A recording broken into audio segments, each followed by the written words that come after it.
Hello दोस्तों, स्वागत है आपका अपने चैनल जी के लर्निंग में।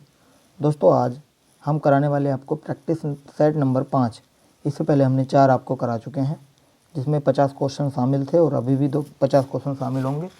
ये आपके ICAR टेक्नीशियन के लिए बहुत ज़्यादा महत्वपूर्ण होगा, जिसके अंदर 25 क्वेश्चन साइंस के पूछे जाएंगे। अगर आप हमारे साथ लास्ट तक बने रहते हैं तो आपके 25 नंबर हम यहाँ से कवर करा देंगे। ये क्लास डेली 10 बजे स्टार्ट होती है सुबह को, तो आना ना भूलें। चलिए हम क्लास को स्टार्ट करते हैं। देखिए हमारा क्वेश्चन है, मिलान आपको करना है बाष्पन का, ऊर्ध्वपातन का, हिमीकरण का और पिघलने का आपको करना है। तो देखिए बाष्पन का होगा द्रव से गैस, यानी कि ये आपका बिल्कुल राइट आंसर है, द्रव से गैस। ऊर्ध्वपातन का होगा ठोस से गैस, ठोस से गैस। हिमीकरण का होगा गैस से द्रव, हिमीकरण का होगा गैस से द्रव। और पिघलने का होगा ठोस से द्रव। तो इसका राइट आंसर आपका हो जाएगा ऑप्शन नंबर सी। नेक्स्ट पर चलते हैं। नेक्स्ट हमारा है, निम्नलिखित में से कौन सी घटना पहले हुई थी, ये बताना है। देखिए राइट बंधुओं ने सफलतापूर्वक विमान उड़ाया। गुगलिएम्पो मार्कोनी ने प्रथम बार बेतार संदेश भेजे। एल्बर्ट आइंस्टीन ने सापेक्षता का सामान्य सिद्धांत प्रस्तुत किया। मैक्स प्लैंक ने क्वांट सिद्धांत प्रस्तुत किया। इसका आंसर करना है आपको, कौन सा पहले हुआ था। तो देखिए गुगलिएम्पो मार्कोनी ने प्रथम बार जो संदेश भेजा था, ये सबसे पहले भेजा था इन चारों में से। तो राइट आंसर आपका हो जाएगा ऑप्शन नंबर बी। और देखिए मैं बता दूं आपको कि जो मार्कोनी थे, ये जो मार्कोनी थे, मार्कोनी ये इटली के वैज्ञानिक थे। इनके द्वारा जो नियम बनाया गया था उसे हम मार्कोनी नियम बोलते हैं। मार्कोनी नियम इसको हम बोलते हैं। इन्होंने, और मैं आपको बता दूं इनके बारे में, इन्होंने रेडियो टेलीग्राफ का भी विकास किया था। जो रेडियो टेलीग्राफ होता है, टेलीग्राफ का इन्होंने विकास किया था। और इन्हें सन 1909 में भौतिकी का नोबेल पुरस्कार भी प्राप्त है, नोबेल पुरस्कार। तो ध्यान रखिएगा जो मैंने आपको बताया है। तो चलिए हम नेक्स्ट पर चलते हैं। नेक्स्ट हमारा है, एक फ्यूज के तार को किन लक्षणों के कारण पहचाना जाता है, बताना है। उच्च प्रतिरोधकता तथा न्यूनतम गलनांक के कारण, उच्च प्रतिरोधकता तथा उच्च गलनांक के कारण, न्यूनतम प्रतिरोधकता तथा उच्च गलनांक के कारण, या फिर न्यूनतम प्रतिरोधकता एवं उच्च गलनांक के कारण। तो देखिए ऑप्शन ए, उच्च प्रतिरोधकता एवं न्यूनतम गलनांक के कारण हम इसको पहचान सकते हैं। और देखिए मैं बता दूं कि एक फ्यूज जो होता है, एक अच्छा फ्यूज जो होता है वो टिन का बना होता है। तो ये ध्यान रखिएगा, अच्छा फ्यूज जो होगा वो टिन का बना होगा। नेक्स्ट है, एक जग में ऊपर किनारे तक पानी 0 डिग्री सेंटीग्रेड तक भरा है। इसमें बर्फ़ का टुकड़ा तैरता है। जिस क्षण बर्फ़ पिघलती है तब जल का स्तर कम हो जाता है, जल का स्तर बढ़ जाता है, जल का स्तर अपरिवर्तित रहता है, या फिर जल जग के बाहर गिरने लगता है। ये आंसर करना है आपको सभी को। तो देखिए इसमें जो होगा जल का स्तर अपरिवर्तित रहता है, इसका आंसर हो जाएगा। नेक्स्ट चलते हैं। नेक्स्ट हमारा है, यदि किसी साधारण लोलक की लंबाई आधी कर दी जाती है तो उसकी दोलन गति, ये सीधा सीधा है कि गुणज √2 द्वारा घट जाती है। ऑप्शन डी बिल्कुल राइट आंसर हो जाएगा। नेक्स्ट हमारा है, जब शुद्ध जल में डिटर्जेंट डाला जाता है तो पृष्ठ तनाव कैसा होता है, बताइए। घटता है, बढ़ता है, अपरिमित रहता है या परिवर्तित रहता है। देखिए इसका मैं बता दूं आपको, जब भी शुद्ध जल में डिटर्जेंट डालते हैं तो उसका जो होगा वो घट जाता है। लेकिन ये मैं बता दूं आपको, ये एक विलेयक है। यदि विलेयक बहुत घुलनशील होता है तो पृष्ठ तनाव बढ़ जाता है बहुत घुलनशील होने के बाद। जैसे जल में हम नमक डालते हैं, जल में हमने नमक डाली तो उसका पृष्ठ तनाव बढ़ जाता है। और यदि विलेयक कम घुलनशील होता है तो उसका पृष्ठ तनाव घट जाता है, घट जाता है। जैसे जैसे साबुन है, डिटर्जेंट है, डिटर्जेंट हो गया, इसमें जो जल का पृष्ठ तनाव होता है वो घट जाता है। ये ध्यान रखेंगे। नेक्स्ट हमारा, 1 ग्राम बर्फ़ को 0 डिग्री सेंटीग्रेड तक पूर्णतः पिघलाने पर के लिए कितना यांत्रिक कार्य करना होगा, ये आपको बताना है।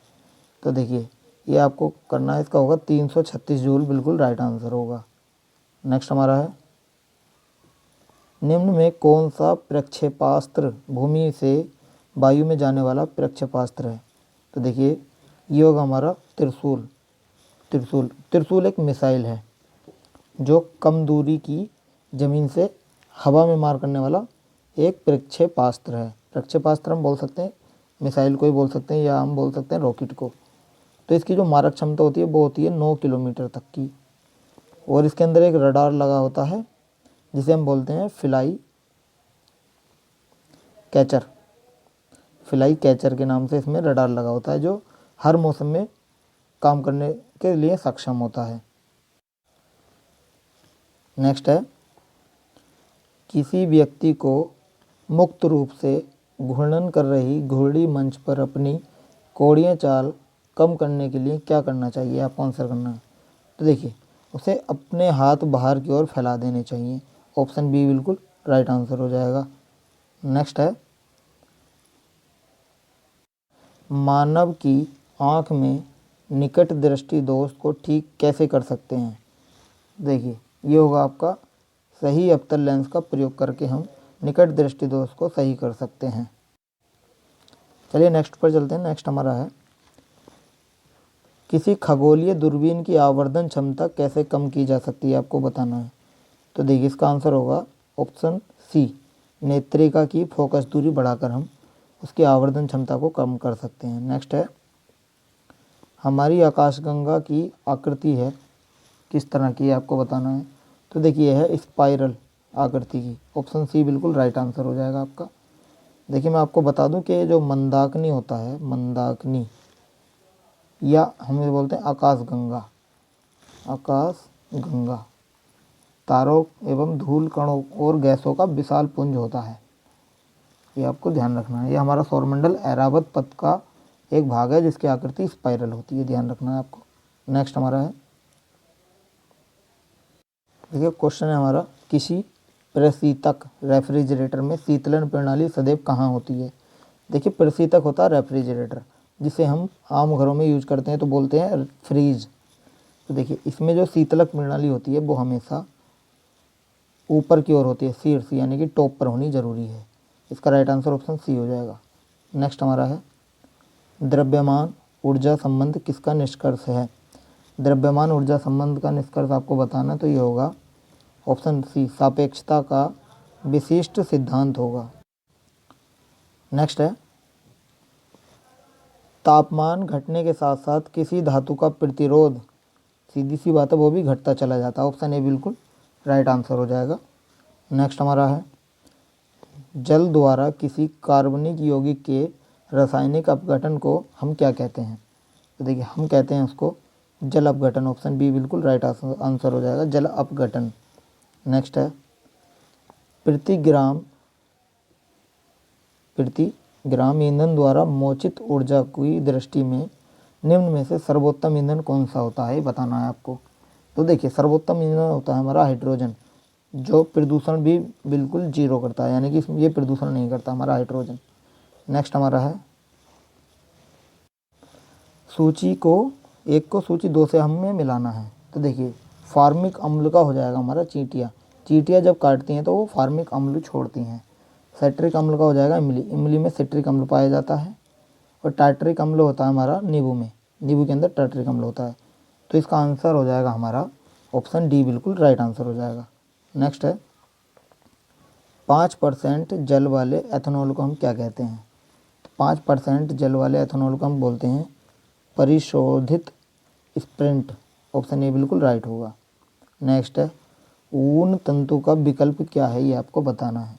तो ऊन तंतु का जो विकल्प होगा वो होगा नायलॉन 66, यानी कि नायलॉन 66 बिल्कुल राइट आंसर हो जाएगा, ऑप्शन सी। नेक्स्ट है, स्वर्ण की शुद्धता कैरेट में व्यक्त की जाती है, स्वर्ण का शुद्धतम रूप आपको बताना है। जो सोना होता, देखिए हम सभी जानते हैं इस चीज़ को, तो जो शुद्धतम रूप जो होता है वो हमारा होता है 24 कैरेट, ऑप्शन बी बिल्कुल हमारा राइट आंसर हो जाएगा। नेक्स्ट हमारा है, देखिए है निम्नलिखित पर विचार कीजिए। हाइड्रोजन के ऑक्साइड, नाइट्रोजन के ऑक्साइड, सल्फर के ऑक्साइड, ये आपको बताना है। तो देखिए इसका आंसर आपको बताना है। इसका आंसर आपका हो जाएगा ऑप्शन डी, पहला और दूसरा और तीसरा, ऑप्शन डी। तो चलिए नेक्स्ट पे चलते हैं। नेक्स्ट है, टिंक्चर आयोडीन बनाने के लिए किस में आयोडीन का घोल है। टिंक्चर आयोडीन बनाने के लिए पोटेशियम आयोडाइड का घोल होना जरूरी है। नेक्स्ट हमारा, निम्नलिखित में जोड़ों में से सही जोड़ा जो नहीं है वो आपको बताना है। तो देखिए कौन सा जोड़ा इसमें सही नहीं है ये बताएंगे आप। हेमेटाइट और तांबे का जोड़ा बिल्कुल गलत होगा। हेमेटाइट जो है लोहे का प्रमुख अयस्क होता है, तो हेमेटाइट के साथ आता है हमारा लोहा। और जो तांबा होता है हमारा, तांबा जो होता है वो होता है पायराइट का, तो ये तांबे का हो जाएगा हमारा पायराइट। नेक्स्ट चलते हैं, भारत के कुछ भागों में पेयजल में निम्नलिखित में से कौन से प्रदूषक पाए जाते हैं आपको बताना है। तो देखिए भारत के कुछ जो भाग हैं उनमें जो पेयजल पाए जाते हैं, एक तो पाया जाता है हमारा आर्सेनिक और एक पाया जाता है हमारा फ्लोराइड। तो ऑप्शन ए बिल्कुल राइट आंसर हो जाएगा। नेक्स्ट है, चूहों के विष का रासायनिक नाम आपको बताना है। तो चूहे जब काटते हैं तो कौन सा जहर उनके मुंह से निकलता है, वो निकलता है जिंक फास्फाइड, बिल्कुल राइट आंसर हो जाएगा। नेक्स्ट है, चूहे का विष का, अच्छा ये दोबारा हो गया। चलिए नेक्स्ट है, लोहे की रेलों के टूटे हुए टुकड़ों और मशीन के भागों की वेल्डिंग में निम्नलिखित में से किसका प्रयोग हम करते हैं, ये आपको बताना है। तो देखिए इसका राइट आंसर आपका हो जाएगा ऑप्शन सी, सोल्डर। सोल्डर का हम यूज करते हैं। देखिए एक थोड़ी सी मिस्टेक मुझे लग रही है, जिससे चूहे के विष का रासायनिक नाम, देखिए चूहे के दांत में नहीं होता, मैं गलती होगी बोलने में। जिंक फास्फाइड जो होता है, ये जो हम चूहे की दो दवाई होते हैं जिससे चूहे को मारते हैं, जो मिलाते हैं हम, जैसे हमने माना खाद्य पदार्थों में हम चूहे की जो दवाई मिलाते हैं, नहीं, उसे हम जिंक फास्फाइड बोलते हैं। जो खाद्य पदार्थों के साथ मिलाने से इसमें जो अम्ल होते हैं उससे क्रिया करके एक जहरीली गैस जो होती है फास्फीन, फास्फीन, ये गैस उत्पन्न होती है जिससे चूहे की मृत्यु हो जाती है। नेक्स्ट है, निम्नलिखित में से कौन सा गुण भारी पानी हैवी वाटर में नहीं होता, ये बताना है। तो देखिए भारी पानी का जो क्वथनांक होता है साधारण पानी से अधिक होता है, इसका राइट आंसर हो जाएगा। लेकिन नेक्स्ट हमारा है, निम्नलिखित में से अश्रु गैस का घटक आपको बताना है। देखिए अश्रु गैस का जो घटक होता है वो होता है हमारा क्लोराइड। ऑप्शन ए बिल्कुल राइट आंसर हो जाएगा। तो देखिए मैं थोड़ा बता दूं कि ये जो अश्रु गैस होती है एक रासायनिक पदार्थ होता है जो क्लोराइड होता है। ये आँखों में जलन का अनुभव करता है, यानी कि जलन, इससे जलन होने लगती है आँखों में। और इसके जो इसमें जो तत्व होते हैं वो होता है ब्रोमाइड, ब्रोमाइड और क्लोराइड, क्लोराइड। नेक्स्ट है, रोगजनक जीवाणु निष्पादित होते हैं, निष्पादित करते हैं, क्या करते हैं, प्रतिजन, प्रतिरक्षी, इंटरफेरॉन, हार्मोन। आंसर करेंगे, देखिए इसका राइट आंसर हो जाएगा प्रतिजन। ऑप्शन ए बिल्कुल राइट आंसर है। नेक्स्ट हमारा है, असम और नागालैंड के पहाड़ी वनों में पाया जाने वाला भारत का एकमात्र कपी आपको बताना है। तो देखिए वो होगा हमारा गिब्बन, गिब्बन बिल्कुल राइट आंसर हो जाएगा। ये असम और नागालैंड के पहाड़ी वनों में पाया जाने वाला भारत का एकमात्र कपी गिब्बन है। चलिए नेक्स्ट है,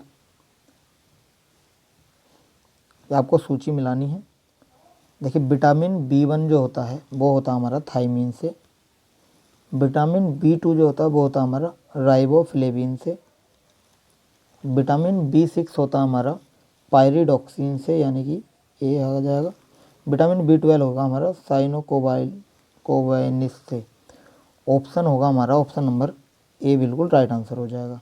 नेक्स्ट है,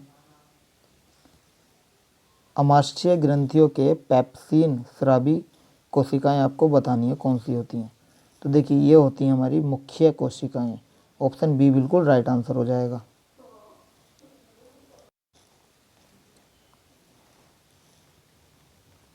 नेक्स्ट है, मानव में किसका पता लगाने के लिए अस्थि भवन परीक्षण किया जाता है, बताइए।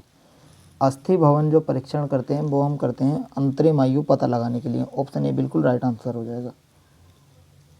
19-21 दिन की अवधि का उल्लेख किया जाता है। मानव की लाल रुधिर कणिकाओं का औसत जीवन काल, लाल रुधिर कोशिका के अंदर मलेरिया पैरासाइट के एक विखंडनी जनन चक्र के पूरा होने की अवधि को, मुर्गी के अंडे को सेने की अवधि होती है। उपरोक्त में से कोई नहीं आंसर करेंगे। देखिए इसका राइट आंसर आपका हो जाएगा मुर्गी के अंडे के सेने की अवधि को हम बोलते हैं।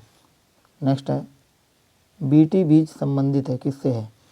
देखिए बीटी बीज जो संबंधित होगा वो होता है हमारा कपास से। ऑप्शन बी बिल्कुल राइट आंसर हो जाएगा। नेक्स्ट हमारा है, निम्नलिखित में से कौन सा क्लोनित मेरिनो मेमना है।